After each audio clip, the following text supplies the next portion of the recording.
Magandang araw! Narito ang inyong lingkod na tagapaglathala, Danica Ferrer, upang ibahagi ang aking mga nagbabagang kaalaman patungkol sa ating talakayan ngayon. Earthquake? Ano nga ba ito? Maaaring ang iba sa inyo ay pamilyar na sa salitang ito, ngunit bilang inyong lingkod at tagapaglahad ng impormasyon, naririto ako upang ibahagi ang aking mga nalalaman patungkol rito. Ang earthquake ay isang uri ng natural disaster kung saan nagresulta ito ng malawakang pagyanig ng lupa. Dulot ito ng paggalaw ng tectonic plates at pagsabog ng bulkan. Sa ibabaw man ng lupa o sa ilalim ng tubig, kakibat nito ang pagkakaroon ng tsunami o daluyot kung tawagin. Nakakabahala, hindi ba? Ano nga ba ang daluyot? Ito ay malalaking alon na nagmumula sa dagat na resulta ng pagkakaroon ng pagyanig sa lupa. Sa mga Hapon, ang kanilang tawag rito ay tsunami at alam kong mas familiar kayo sa salitang iyan dahil yan ang madalas nating marinig. Isang ahensya dito sa ating bansa ang sumusuri at pinag-aaralan kung ano ang estado ng isang bulkan o di naman kaya ay ang lindol. At ito ay ang PHIVOLCS o ang Philippine Statistics of Volcanology and Seismology. Seismograph ang ginagamit upang pag-aralan ang lakas ng isang lindol. Ito ang estruktura ng isang lindol. Ating makikita ang hypocenter o ang pinagmumula ng isang lindol.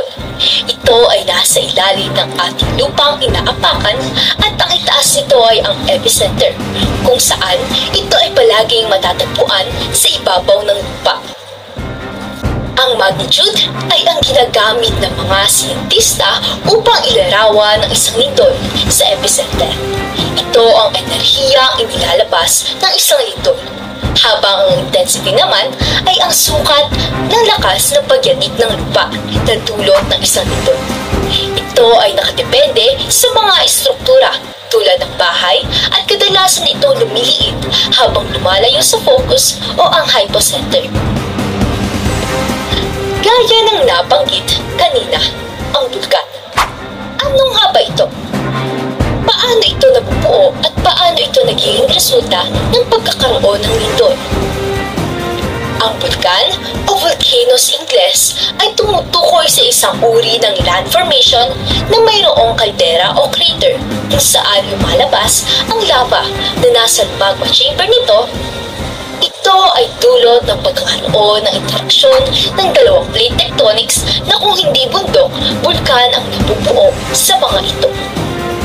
Ito ay nagdudulot ng pagyanig sa lupa dahil sa paggalaw ng magma at gas na nasa loob ng magma chamber nito na nagre-resulta upang madamay ang lupa at ito ay umanik o ang tinatawag natin lindol.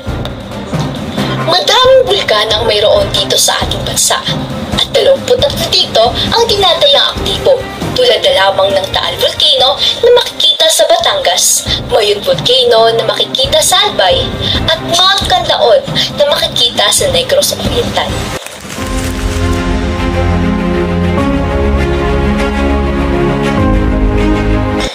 Isang malakas na pagyanig ng lupa ang naramdaman ng mga taga-kasiguran Aurora noong Agosto, ika-22 taong 1968. Isa ito sa mga naitala ng malakas na lindol dahil ito ay mayroong lakas na magnitude 7.3. Dahil sa malawakang pagyanig, tinatayang nasa 270 ang namatay noong nangyari ito at 261 ang tinatayang mga sugatan. Kasama rin dito ang pagbagsak ng mga estruktura, kabilang na dito ang Ruby Tower na isa sa mga kilala noong panahong iyon. Sa bahagi naman ng Mindanao, naramdaman din ang malakas na pagyanig ng lupa. Isa din ito sa malakas na lindol na nangyari noong ika-17 ng Agosto taong 1976.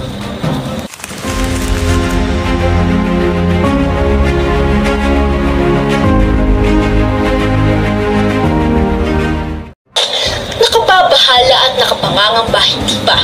Kaya't sa oras ng lindol, kailangan nating maging ligtas at alerto. At palaging tandaan, huwag magpanik sa oras ng sakuna. Tiyak na nakababahala ang mga ganitong mga sakuna dahil maaari itong maging resulta ng kamatayan o di naman kaya ang mga bagay na makasasama sa atin.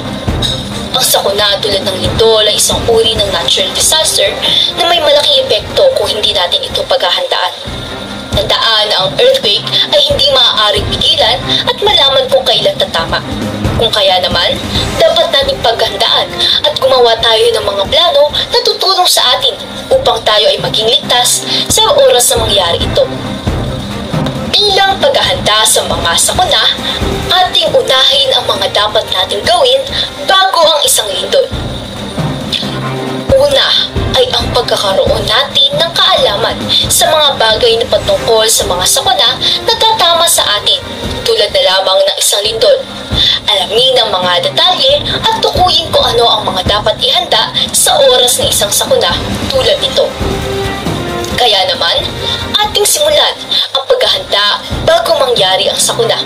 Inyong makakasama ang isang estudyante mula sa isang pribadong paaralan dito sa Hagonoy upang ating malaman ang mga kaalaman niya ukol sa mga bagay na dapat gawin at hindi dapat.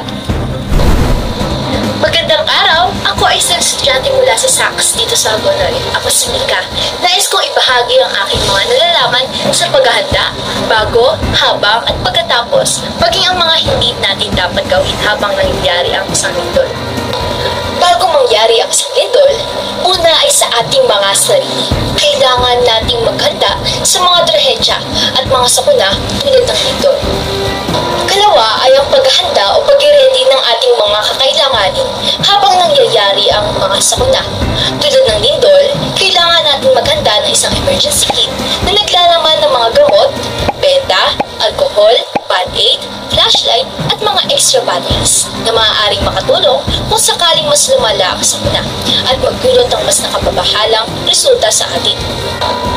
Ikatlo, mag-ready ng emergency site na pwedeng pag-istayan o mga site na pwedeng mag-evacuate at manatili pansamantala habang nangyayari ang isang lindol.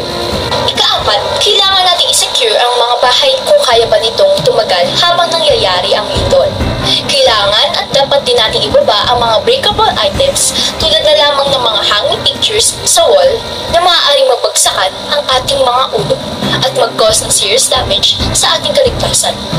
Ikalima, dapat din ay gumawa tayo ng isang communication plan na sakaling magkahiwalay-hiwalay man. Kailangan natin mag-develop ng isang plano beforehand for reuniting after the disaster. Sunod ay mga dapat gawin habang nangyayari ang isang lindol. Kung ikaw ay nasa loob ng bahay, maaaring gawin natin ang duck, cover, and hold sa ilalim ng lamesa upang maprotektahan ang ating mga sarili hanggang sa paghinto ng pagyanig. Ikaw din ay lumayo sa mga bintana na maaaring malaglag. At huli ay ang pagkatapos ng lindol. Tayo ay umiwas sa pagpasok sa mga nawasak na buildings dahil maaaring magkaroon ng aftershock. Kung ikaw naman ay nasa labas ng bahay, maaaring lumayo ka sa mga estruktura tulad ng building, mga kable o wires na posibleng mabagsakan ka o pwedeng makakuryente sa iyo at makaapekto sa buhay mo. Kung ikaw naman ay nasa open space, ikaw ay manatili lamang kung nasan ka hanggang sa mawala ang lindol. At tandaan na huwag magpanik habang nangyayari ang lindol. Isa sa napaka-common sa ating mga Pilipino ay ang pagpapanik sa tuwing may kalamidad. Ngunit ito ay maling paraan sapagkat hindi ito nakatutulong sa isang sitwasyon. Tulad ng mga ganitong sakuna, isang halimbawa na nito ang ating tinatalakay ngayon, na lindol. Ang pagpapanik ay mas nakalalala at hindi nakatutulong sa isang sitwasyon. Kaya ang dapat natin gawin ay maging kalmado at maging alerto sa lahat ng oras. Yun lamang po ang aking mga nais ibahagi sa inyo.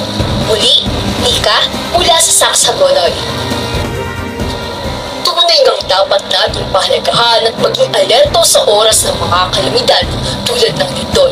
Dahil ito ay walang bakas at hindi natin malalaman kung kailan ito mangyayari sa ating lugar. Kaya dapat natin maging handa sa lahat ng oras at alamin ang mga bagay na dapat at hindi dapat gawin sa oras ng isang sakuna. Tila nakatatlong minuto na tayo sa ating talakayan ngayon. Hanggang dito na lamang muna natin tatapusin sa araw na ito ang paglalahad ko ng aking mga impormasyon na nalalaman. Bilang inyong tagapaglathala, muli, Danica Ferrer, mula sa TRT, Teleradyo Balita.